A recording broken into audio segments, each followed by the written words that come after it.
Hello everyone, সবাই কেমন আছো? আমি ভালো আছি। আর আমি সকাল থেকে ভিডিওটা স্টার্ট করলাম। সবাইকে গুড মর্নিং। আর এই দেখো, আমি আজকে সকাল সকাল ঘুম থেকে উঠে স্নান করে নিয়েছি। আর এখন বাজে 10টা। আর আমার সোনার শরীরটা ভালো নয়। কি বলো তো, তোমার ওর না হয়তো মাসে 10 দিন ভালো থাকে, 20 দিন সর্দি। এত কেন সর্দি জানি না। সবাই বলে ওর বাবার নাকি এরকম ছিল, তাই ও ওরকম এত সর্দি ছোট থেকে।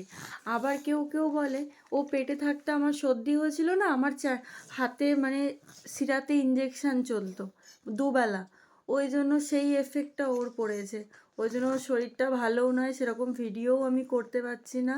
আর আমাকে ও ছাড়ছেও না, ঘ্যান ঘ্যান করছে। আর সেরকম কিছু রান্নাও করবো না, কারণ ও আমাকে ছাড়বে না। ওই ওকে করে দেবো আলু সিদ্ধ, ভাত, ডিম ভাতে করে দেবো, যদি খায় তো ভালো। মনে তো হয় খাবে না, কারণ সর্দি তো ওর ভালো লাগছে না। আর আমি মরি, না হলে ভাত যা হোক একটা খেয়ে নেবো। আর ভিডিওটা তোমরা দেখতে থাকো। এটা লঙ্কা খায় না, ঝাল। আর এদিকে দেখতেই পাচ্ছ আমার সারাদিনের প্রচুর কাঁচা, রোজ মানে একদিনও কাঁচা কম হয় না। সকালবেলা উঠেই কেজে চান করে নিয়েছি। খায় না লঙ্কা। আর এই দেখো পাতেতে সেই লঙ্কা দিচ্ছে, ওর লঙ্কা খাবে, ওর এখন লঙ্কা খেতে ইচ্ছা করছে।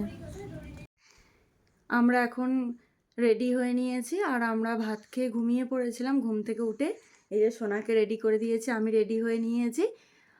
আলু শেষ হয়ে গেছে, তারপর কয়েকটা সবজি কিনবো। ওই জন্য এখন আমি আর সোনা দুজনে মিলে বাজার যাচ্ছি। ভিডিওটা দেখতে থাকো। তুমি হাই করে দাও।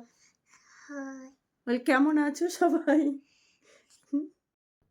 এই স্টেশনে চলে এসেছি বাজার করতে। আর দেখো আজকে বৃহস্পতিবার, সেরকম বাজার বসেনি, অল্প কটা বসেছে। তারপর মেলাতে জানো এদের কাছে এসছি, এরা আমাদের থেকে জামা চাইছে, চাদর চাইছে, বলছে বাড়িতে পরা শাড়ি থাকলে আনবে আমাদের জন্য কালকে। ওদের কাছে গেছি, ওরা তখন বলছে আমাদেরকে জানো।